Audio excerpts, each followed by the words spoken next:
Hi, this is Barry from PBS Exim.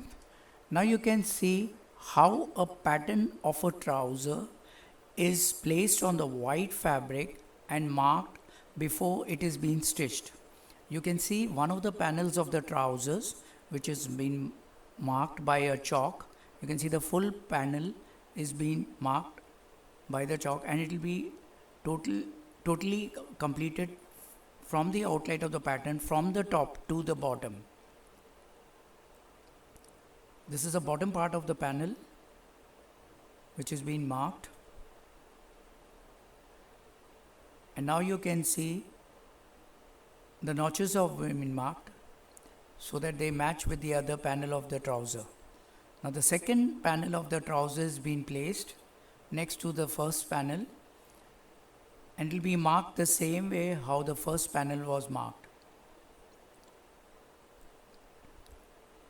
Measurements are taken so that between the panels so that there is enough fabric for the stitching between the panels. Here also care is taken that the fabric does not get wasted. Now these are just two panels of a trouser. There are other two more panels which will be marked. I am trying to show you how the marking is done on the fabric before the trouser is being stitched or sewed.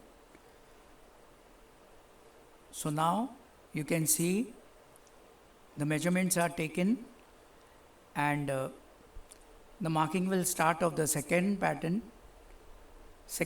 of the pattern.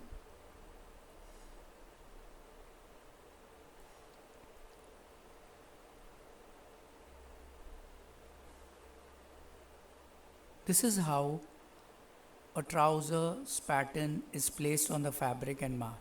The second panel, the marking has started, and you can see it is going all around the pattern. It has started from the top. The notches have been marked and will go same way till the bottom of the panel.